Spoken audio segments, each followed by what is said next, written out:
तो परिणाम क्या हो रहा है? बड़े पैमाने पर जानवरों का कत्ल हो रहा है, गाय का, भैंस का, बकरी का, बकरे का, कुत्तों का। गाय का आंकड़ा मैंने बताया 2.5 करोड़ तो प्रतिवर्ष गाय का कत्ल होता है।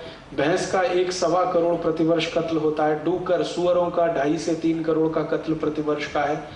बकरे, बकरियां, छोटे जानवरों की संख्या करोड़ों में है, गिनी नहीं जा सकती है। तो भारत एक ऐसा देश बन गया है जहां कत्ल ही कत्ल होता है। ये जब बहुत ज्यादा परेशानी बन गई मेरे जैसे लोगों के लिए, भारत में जानवरों का कत्ल, गाय का कत्ल, गौवंश का कत्ल, तो हम सब लोग बहुत साल से एक प्रयास कर रहे हैं कि किसी तरह ये रुकना चाहिए। तो उसी संदर्भ में एक बार क्या हुआ, सन 1998 में मैं और मेरे जैसे कुछ समविचारी लोगों ने एक मुकदमा किया सुप्रीम कोर्ट में, पब्लिक इंटरेस्ट पिटीशन। एक संस्था है भारत में, उसका नाम है अखिल भारत कृषि गो सेवा संघ। एक दूसरी संस्था है, उसका नाम है अहिंसा आर्मी ट्रस्ट। दोनों ने मिलकर एक मुकदमा कर दिया। बाद में पता चला गुजरात सरकार भी उस मुकदमे में शामिल हो गई। सुप्रीम कोर्ट में मुकदमा आया और हमारा मुकदमा यह था कि गाय और गोवंश की हत्या नहीं होनी चाहिए। सामने जो कसाई लोग थे उनका तर्क था क्यों नहीं होनी चाहिए, जरूर होनी चाहिए।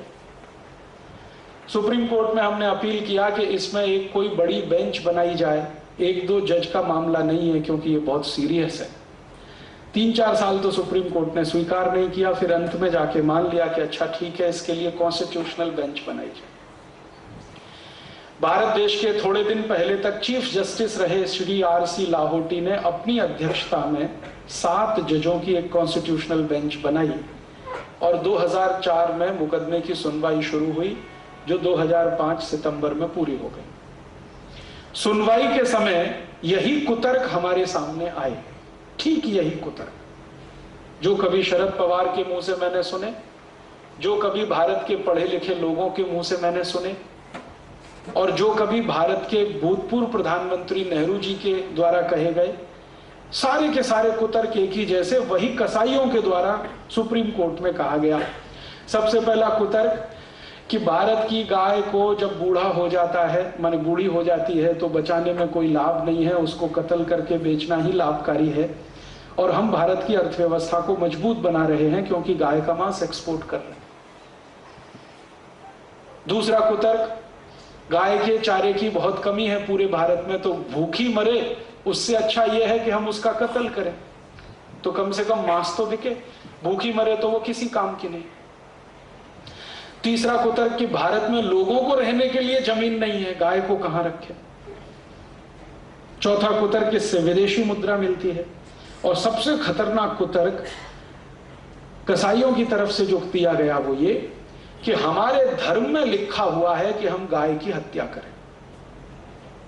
This is our religious right. कसाई लोग कौन है आप जानते हैं कि कुरैशी समाज है इस देश में जो सबसे ज्यादा जानवरों का कत्ल करता है। उनकी तरफ से ये कुतर्क सुप्रीम कोर्ट में आए। हमने उनके एक एक कुतर्क का तर्कपूर्वक जवाब दिया, बिना गुस्सा हुए, बिना अपना पेशेंस खोए हुए। उनका पहला कुतर्क आया कि गाय का मांस बेचते हैं तो आमदनी होती है देश को। तो हमने सुप्रीम कोर्ट के सामने पूरे फैक्ट्स एंड फिगर रखे, वो ये कि एक गाय को जब काट देते हैं, कत्ल कर देते हैं, तो उसके शरीर से कितना मांस निकलता है, कितना खून निकलता है, कितनी हड्डियां निकलती हैं। एक गाय का साधारण जो वजन होता है वो 3 से 3.5 कुंटल होता है, स्वस्थ गाय का। इसको हम काटें तो उसके शरीर में से मात्र 70 किलो मांस निकलता है। 1 किलो गाय का मांस जो भारत से एक्सपोर्ट होता है उसकी कीमत है लगभग 50 रुपए। तो 70 किलो मांस निकला, 50 रुपए किलो से जोड़ो, 3500 रुपए का। खून जो निकलता है वो 25 लीटर होता है। खून के भाव से वो लगभग 1,500-2 हजार रुपए का। हड्डियां निकलती हैं वो भी 30-35 किलो। उनका हिसाब जोड़ा तो लगभग 1,000-1,200 रुपए का वो। तो कुल मिलाकर एक गाय को कत्ल करें और हम उसको एक्सपोर्ट कर दें पूरा का पूरा कत्ल करके, खून को भी, मांस को भी, हड्डियों को भी, तो सरकार को या कत्ल करके बेचने वाले को किसी भी स्थिति में 7,000 रुपए से ज्यादा नहीं मिलता। फिर हमने कोर्ट के सामने दूसरी बात कही कि यही गाय को अगर कत्ल नहीं किया जाए तो क्या मिलता है। हमने कत्ल किया तो 7,000 मिलेगा, और अगर हम कत्ल ना करें, इसको जिंदा रखें, तो कितना मिलेगा। तो उसका कैलकुलेशन है, एक गाय दिन में लगभग 10 किलो शेन देती है, गोबर, अगर स्वस्थ है तो, और एक गाय दिन में 2.5 से 3 लीटर मूत्र देती है, अगर स्वस्थ है तो। गाय के 1 किलो शेन से 33 किलो खाद बनती है, फर्टिलाइजर, जिसको ऑर्गेनिक फर्टिलाइजर कहते हैं। 33 किलो 1 किलो शेन से। न्यायाधीश ने पूछा, हाउ इज इट पॉसिबल। तो हमने कहा, आप हमको समय दीजिए और स्पेस दीजिए, हम आपको यहीं सिद्ध करके बताते। उनका यस, ठीक है। तो हमने उनको पूरा करके दिखाया, और सिर्फ करके ही नहीं दिखाया, उनको हमने कहा कि अगर आपको परमिशन हो, प्रोटोकॉल के खिलाफ ये ना जाता हो, तो आप चलिए हमारे साथ, हम आपको दिखाते कहां कहां किन किन खेतों में हम 1 किलो गाय के शेन से 33 किलो खत बना रहे हैं। मेरे अपने गांव में मैं बनाता हूं, मेरे आई बाबा दोनों शेतकरी हैं, खेती करते हैं। मेरे घर में 15 साल से गाय के शेन से ही खेती करता हूं। 1 किलो शेन है तो 33 किलो खत बनता है बड़े आराम से। और 1 किलो खत का अंतरराष्ट्रीय बाजार में जो भाव है वो 6 रुपए है। तो 33 किलो का लगभग 1800 रुपए। 1800 रुपए एक दिन में गाय के शेन से मिलता है, एक दिन में। और गाय का शेन में कोई संडे नहीं होता, वीकली ऑफ नहीं होता, हर दिन मिलता है।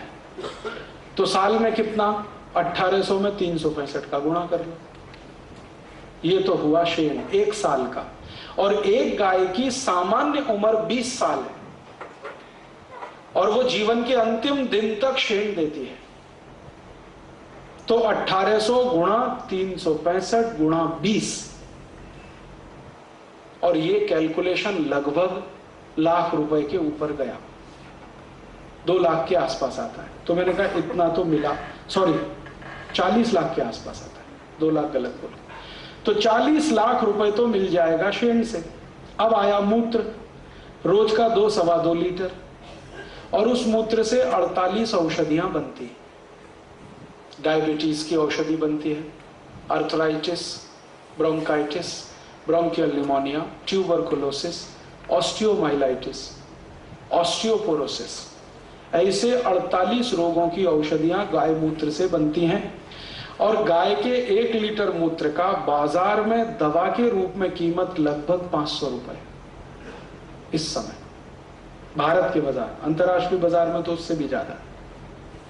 आपको मालूम है अमेरिका में गोमूत्र पेटेंट है, और अमेरिकन गवर्नमेंट भारत की गाय का मूत्र इंपोर्ट करती है हर साल। कैंसर की मेडिसिन बनाते हैं उससे, डायबिटीज की मेडिसिन बनाते हैं। और अमेरिका में गोमूत्र पर 1-2 नहीं 3 पेटेंट है। तो अगर अमेरिकन मार्केट का अगर कैलकुलेशन करें तो 1 लीटर गाय का मूत्र 1200-1300 रुपए के आसपास बैठता है। तो रोज का 3000 रुपए का मूत्र, और 1 साल का 3000 गुणा 365, और 20 साल का 3365 गुणा 20, इतना तो गाय का मूत्र और गोबर हो गया।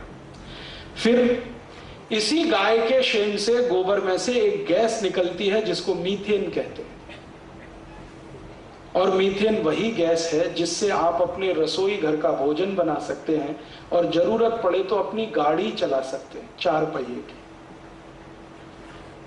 जैसे एलपीजी गैस से गाड़ी चलती है ना, वैसे मीथेन गैस से भी गाड़ी चलती है।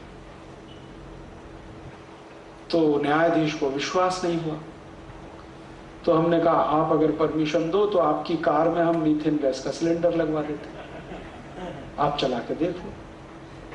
उन्होंने कहा यस, हमने लगवाया।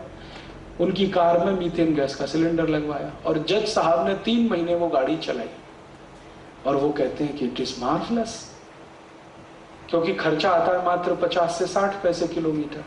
और डीजल से चलाओ तो आता है 4 रुपए किलोमीटर। और मीथेन गैस से गाड़ी चले तो उसमें से धुआं बिल्कुल नहीं निकलता, और डीजल से चले तो धुआं ही धुआं निकलता है। और मीथेन गैस की गाड़ी में शोर बिल्कुल नहीं होता है, डीजल की गाड़ी में कान फट जाए इतना शोर होता है। ये सब उनके समझ में आया। फिर हमने कहा कि अगर हम 10 किलो गाय का शेण रोज का इकट्ठा करें तो साल में कितनी मीथेन गैस एक गाय से मिलती है, वो सब कैलकुलेशन, और 20 साल में कितनी मिलेगी। और भारत में इस समय 17 करोड़ गाय हैं, सबका गोबर एक साथ इकट्ठा करें और उसका ही इस्तेमाल करें तो 1,32,000 करोड़ रुपए की बचत इस देश को होती है। बिना डीजल बिना पेट्रोल के हम पूरा ट्रांसपोर्टेशन इस देश का चला सकते हैं। और इतने सारे कैलकुलेशन जब हमने बम्बार्ड कर दिए सुप्रीम कोर्ट पर, तो न्यायाधीश ने मान लिया कि गाय की हत्या करने से ज्यादा उसको बचाना आर्थिक रूप से महत्वपूर्ण है।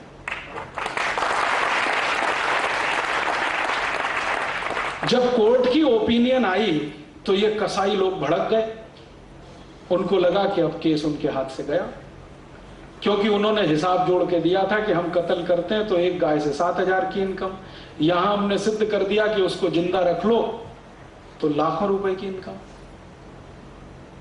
फिर उन्होंने एक ट्रम्प कार्ड चला कसाईयों में, उन्होंने कहा कि ये हमारा धार्मिक अधिकार है कि हम गाय का कत्ल करें, this is our religious right. हमने कोर्ट को कहा कि अगर इनका ये धार्मिक अधिकार है तो जरा इतिहास में पता करो कि जितने भी मुस्लिम राजा हुए किस किसने अपने इस धार्मिक अधिकार का उपयोग किया। तो कोर्ट ने कहा ठीक है, एक कमीशन बनाओ, हिस्टोरियंस को बुलाओ और जितने मुस्लिम राजा भारत में हुए सबकी हिस्ट्री निकालो, डॉक्यूमेंट्स निकालो और किस किस मुस्लिम राजा ने धार्मिक अधिकार का उपयोग किया गाय के कत्ल के रूप में। पुराने डॉक्यूमेंट्स जब निकाले गए तो पता चला कि भारत में जितने भी मुस्लिम राजा हुए उनमें से एक ने भी गाय का कत्ल किया नहीं। उल्टे कई मुस्लिम राजाओं ने गाय का कत्ल रोकने के लिए कानून बनाए। उनमें से एक नाम बता देता हूं, बाबर। बाबर ने अपनी पुस्तक जिसका नाम है बाबरनामा, उसमें लिखवाया है कि मेरे मरने के बाद भी गाय का कत्ल का कानून जारी रहना चाहिए, माने गाय का कत्ल नहीं होना चाहिए। तो बाबर ने तो ये कानून बनाया, हुमायूं ने भी उसी कानून का पालन किया क्योंकि बाबर उसका बाप था, और हुमायूं के बाद जितने मुगल बादशाह थे सबने इसका पालन किया, इंक्लूडिंग औरंगजेब। फिर दक्षिण भारत में एक बड़ा मुस्लिम राजा था, उसका नाम था हैदर अली, टीपू सुल्तान का बाप। उसने एक कानून बनाया था कि अगर कोई गाय की हत्या करेगा तो हैदर अली उसके दोनों हाथ काट देगा, शिक्षा के रूप में, दंड के रूप। जम्मू कश्मीर में जितने मुस्लिम राजा हुए सबने कानून बनाए, गाय की हत्या कोई करेगा तो उसको मृत्यु दंड। तो ये सब जब दस्तावेज कोर्ट के सामने आए तो हमने कोर्ट को कहा कि आप जरा बताइए कि अगर इस्लाम में गाय को कत्ल करना धार्मिक अधिकार होता तो बाबर तो कट्टर इस्लामिक था, 5 वक्त की नमाज पढ़ता था, हुमायूं भी था, जहांगीर भी था, औरंगजेब तो सबसे ज्यादा कट्टर था। तो इन्होंने क्यों नहीं गाय का कत्ल करवाया, और क्यों गाय का कत्ल रोकने के कानून बनवाए? क्यों हैदर अली ने कानून बनाया कि गाय का कत्ल करेगा तो हाथ काट देंगे उसका? क्यों टीपू सुल्तान ने उस कानून का पालन किया? तो हमने कोर्ट से कहा कि आप अगर हमें इजाजत दें तो हम कुरान शरीफ, हदीस, जितनी भी पुस्तकें हैं वो पेश करते हैं और उनमें से कहां लिखा है गाय को कत्ल करो, ये हम जानना चाहते हैं। और आपको पता चलेगा कि इस्लाम की कोई भी धार्मिक पुस्तक में नहीं लिखा है कि गाय का कत्ल करो। हदीस में तो लिखा हुआ है कि गाय की रक्षा करो क्योंकि वो तुम्हारी रक्षा करती है। पैगंबर मोहम्मद साहब का स्टेटमेंट है कि गाय अबोल जानवर है इसलिए उस पर दया करो। एक जगह तो ये लिखा है कि गाय का कत्ल करोगे तो 2 जख में भी जमीन नहीं मिलेगी, माने जहन्नुम में भी जमीन नहीं मिलेगी। तो फिर हमने कहा कि अगर मोहम्मद साहब ये कहते हैं, कुरान ये कहती है, हदीस ये कहती है, तो फिर ये गाय का कत्ल करना धार्मिक अधिकार कभी से हुआ भारत में? इनको पूछो जरा कसाईयों को। तो वो बौखला गए। हमने कहा अगर मक्का मदीना में कोई किताब हो तो ले आओ, उसमें भी देख लेते हैं। कोर्ट ने उनको 1 महीने की परमिशन दिया कि आप 1 महीने में ऐसा कोई दस्तावेज ला के दे दो जिससे ये पता चलता हो कि गाय का कत्ल करना इस्लाम का मूल अधिकार है। मान लेंगे। 1 महीने तक भी कोई दस्तावेज नहीं मिला तो कोर्ट ने कहा कि अब हम ज्यादा समय नहीं दे सकते। और पिछले साल 26 सितंबर सन 2005 को सुप्रीम कोर्ट ने जजमेंट सुना दिया। वो जजमेंट की कॉपी मेरे पास है, अगर आप में से किसी को इंटरेस्ट हो तो इसकी फोटोकॉपी ले सकते हैं। और अगर आपके पास इंटरनेट की फैसिलिटी हो तो www.supremecourtcaselaw.com ये वेबसाइट एड्रेस है सुप्रीम कोर्ट का, उस पर से इसको डाउनलोड कर सकते हैं। ये 66 पन्ने का जजमेंट है और भारत के सुप्रीम कोर्ट के इतिहास का सबसे ऐतिहासिक जजमेंट है। जजमेंट ये है कि गाय का कत्ल नहीं होना चाहिए। और दूसरा जजमेंट का पार्ट है कि भारत की सभी राज्यों की सरकार को इसकी जिम्मेदारी लेनी है कि उनके राज्य में गाय का कत्ल नहीं हो। और जजमेंट का तीसरा पार्ट है कि भारत का हर नागरिक जिसको संविधान से अधिकार है नागरिकता का, अब उसकी जवाबदारी है कि वो गोरक्षा करे। और आपको सुनकर आश्चर्य होगा कि ये पहला जजमेंट है सुप्रीम कोर्ट का जिसमें कोर्ट ने कहा है कि भारत के नागरिक को गाय बचाने की जिम्मेदारी लेनी है। सरकार को तो लेनी है, नागरिकों को भी लेनी। माने आप सब इससे बंधे हुए हैं। और उस मंगल पांडे ने इतिहास बना दिया। वो फांसी पर चढ़ गया लेकिन अपने मुंह से गाय की चर्बी के कारतूस उसने नहीं खोले। और जिस अंग्रेज अधिकारी ने उसको मजबूर किया उसको गोली मार दी उसने, मंगल पांडे। तो हमने कहा था ये बात कि भारत की आजादी का इतिहास शुरू होता है गाय की रक्षा से। इसलिए गाय की रक्षा उतनी ही महत्वपूर्ण है जितनी हमारी आजादी। और